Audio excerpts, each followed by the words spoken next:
Hello, my name is Tyrone Daniels, and I'll be presenting my literary narrative titled From Pen to Power. Would you believe me if I told you a pen could save lives? What if I told you a pen could make you president? What if I said that by you picking up a pen today, that you could create an entire dimension based directly off of your imagination that you yourself possess? The pen is the ultimate weapon designed to destroy almost any form of adversity, or at the same time creating a surplus of creativity in its aftermath. Throughout my life, the pen has become the perfect literary sidekick, helping me fight against villains we call everyday life by simply writing words powerful enough to conquer a nation. The pen has given me immeasurable power, unchained creativity, and the ability to use passionate words to create anchors heavy enough to save lives. Growing up, I was raised in an area in Atlanta, Georgia that was stricken with a severe form of poverty. Most kids worried about getting jumped on the way home or not being able to use their mother's EBT card to get a dollar bag of Cheetos that they wanted so much. I, on the other hand, worried about more social ideas such as gentrification, systematic poverty, and the prison complex.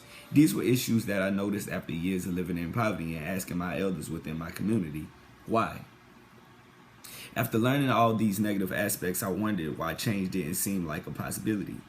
Everyone knew it was an issue, but no one chose to take a stand and speak up. When I was in the 7th grade and it came time to make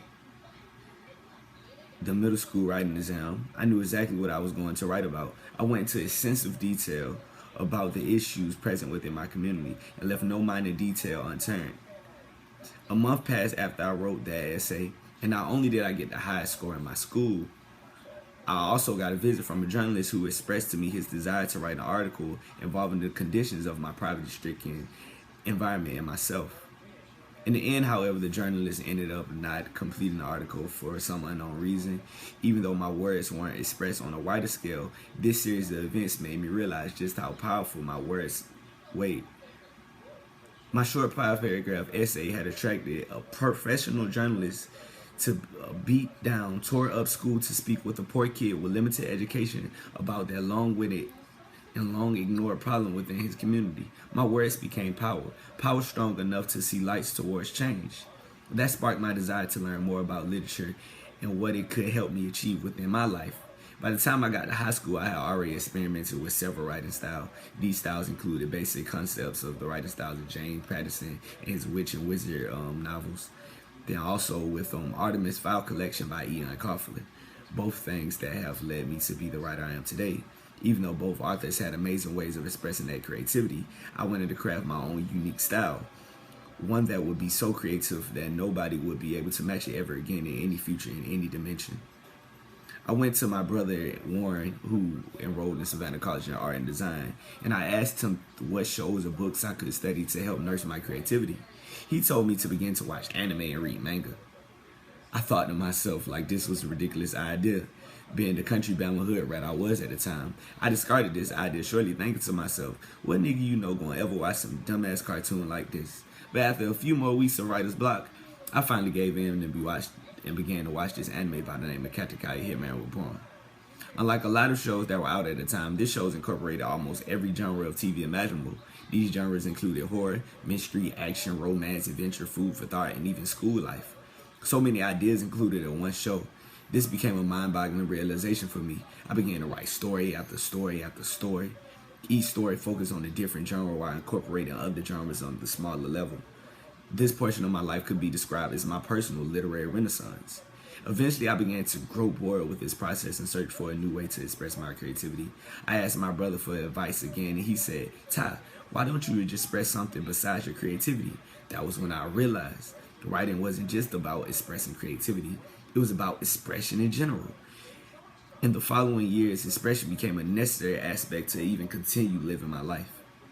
When I was 16, I had spent the weekend over my friend's Chris's house, and his mom dropped me off the Monday morning before school started. When I arrived, I saw my mom sleeping on the floor, which was normal for my family since we had been homeless for most of my life and become accustomed to minor things such as sleeping locations. Not thinking nothing of it, I went to school and carried out my day normally. By the end of the school day, I received a call from a neighborhood friend. They informed me that a fire had taken place near my home, and even though the fire didn't affect my house in the slightest, the firefighters were evacuating nearby houses and my mom never came out, even when they knocked on the door. When I made it home, a firefighter escorted me to the door and allowed me to enter the house to check on my mom's well-being. When I entered the house, I went into my mother's room. I immediately noticed that she was lying in the same position that she was in that very morning. At that moment, my thoughts went numb, and I remember feeling an empty feeling kindle in my chest. I slowly crept down on one knee and gradually leaned towards my mother's body. I extended my hand and let my index finger make contact with the skin. The moment I felt her skin, I felt an intense chill shoot through my fingertip. Immediately, I knew that my mother's spirit was no longer in the world I called reality. I stood up, still without thoughts, and slowly exited the house.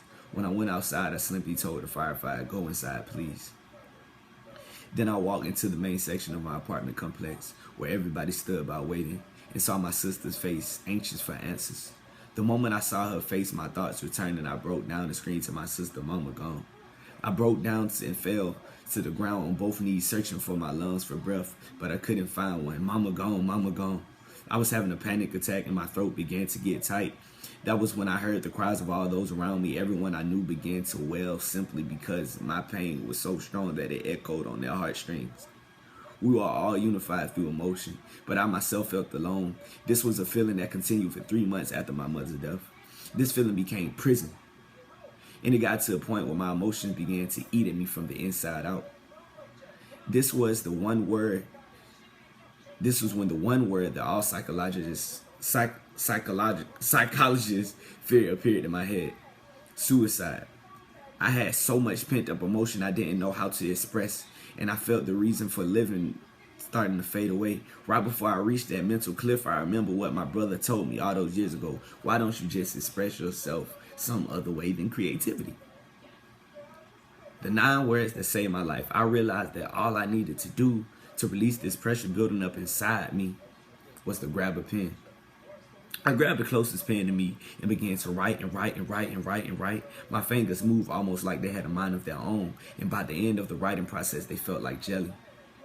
The pen had saved my life. The piece that I had wrote was titled "Letter to Mama," and it finally allowed me to find a way to cope with the demon that engulfed my reality. Literacy became everything to me, and it gave me the power to invoke change. It caused me to use creativity to create galaxies with words. It saved my life. Literature saved my life, my life. The pen is a powerful weapon if utilized correctly. I grabbed this weapon, aimed it at society, and pulled the trigger, and then the pen has made me a champion, and I'm now a unified gladiator that holds a sword of words that can overcome the gap we call tomorrow. This is how the pen became my power, and this is how I am powerful because of the pen.